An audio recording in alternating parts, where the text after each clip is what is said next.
nono mane chang khalama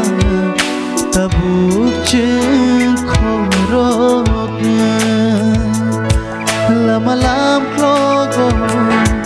sachu him tong phu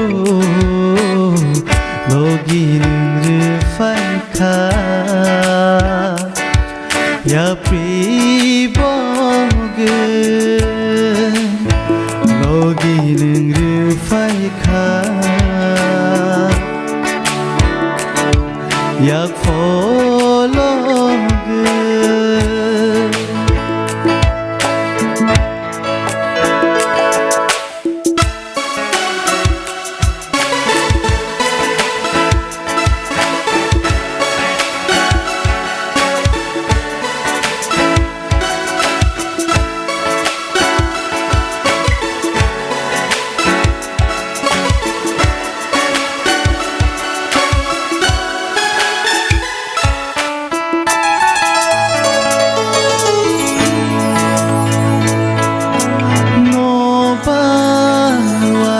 phai phu khát chẳng mà cười phu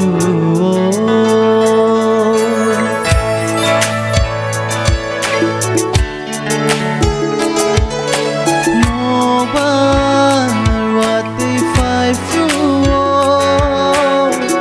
khát chẳng mà cười phu shali shatung hai kene ano khatung ru phai kha ani lang ma no khale ru phai kha o hayu batha thango o jora batha thangke je frunin logi antong ke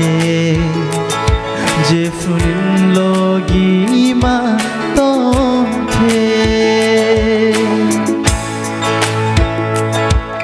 sedang kakapa no no mana ecak halang ma tabuk chen khorong sedang kakapa no mana ecak halang ma tabuk chen khorong